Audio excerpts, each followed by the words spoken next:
हिंदी कार्य पुस्तिका अध्याय 18वां। टोपी कहानी है ये। टोपी कौन कौन पहनते हैं? बच्चे, नेता, धूप से बचने के लिए सैलानी।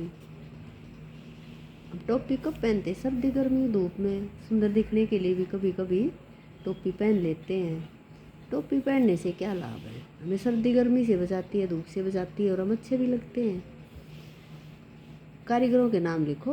राजा के लिए क्या किया? दुनिया, कोरी, बुनकर, दर्जी। अब रजाई, दुनिया, रजाई बटता है, बागा, बुनकर, अचकन, दर्जी, जब्बे और टोपी।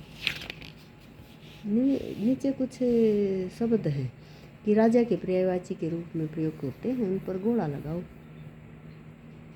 तो भाई भूपति, नरेश और नरेश ये राजा के पर्यायवाची है। सिंह शेर होता है, दिनेश सूर्य को कहते हैं और केसरी शेर।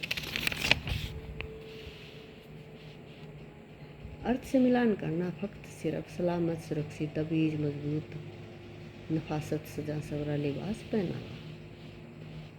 सभी सभा में गाँव के मुखिया को भ्रष्ट कहकर टोपी उछाली। ये मुहावरे दिए हुए, टोपी रख दी, पहना दी, इसमें इनके अर्थ लिखने हैं। टोपी उछालना, बेइज्जती करना, पैरों में टोपी रखना, मिन्नतें करना, टोपी पहनाना, धोखा देना, धुन का पक्का लगन होना।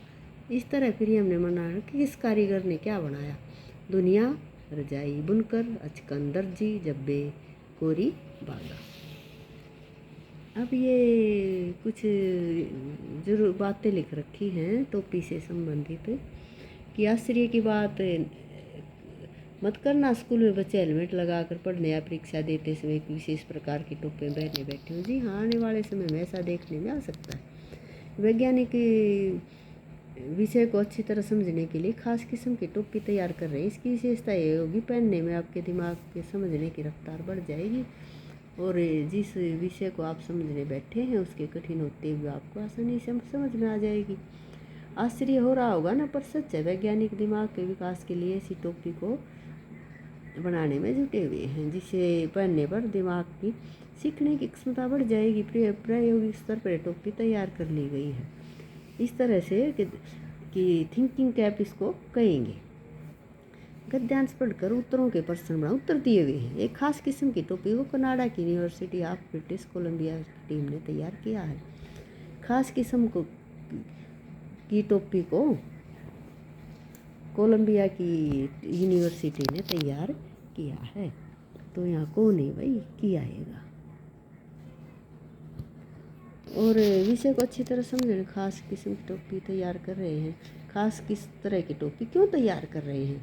वह को कम करने में चुंबकीय तरंगें सहायक। चुंबकीय तरंगें क्या कम करने में सहायक है? इस तरह से फिर आगे दिया है कि गौरा और गौरिया नर और मादा पक्षियों के लिए हैं। कुछ और नर मादा पक्षी को जैसे मोर, मोरनी, हंस, हंसिनी, मुर्गा, मुर्गी, चकवा, चकली। क्या कारण है कि हाथ से रुई चुनने वाले, सूत काटने वाले, कपड़ा बुनने वाले की संख्या धीरे धीरे कम होती जा रही है? क्योंकि यह मशीनों से होने लगा है। कारीगरों को काम नहीं मिल रहा है। कारीगर अब दूसरे कामों में अपनी आजीविका चला रहे हैं। टोपी से संबंधित कहानी ढूंढ कर लिखो। एक समय की बात है, गांव में एक व्यापारी रहता था। वह गांव गांव जाकर टोपियां बेचा करता था। एक सुबह अपनी टोकरी में रंग बिरंगी टोपियां लेकर निकला। वह रास्ते में एक पेड़ के नीचे बैठकर आराम करने लगा। वह उसे नींद आ गई। उसी पेड़ पर बहुत सारे बंदर रहते थे। बंदर व्यापारी की सारी टोपियां लेकर पेड़ पर चढ़ गए। व्यापारी की आँख खुली तो उसने देखा कि बंदरों ने टोपियां हाथ में पकड़ रखी। व्यापारी ने अपनी टोपी उतार नीचे फेंक दी। बंदरों ने भी टोपियां नीचे फेंक दी। व्यापारी ने टोपियां इकट्ठी की, वह 9 तो 11 हो गया।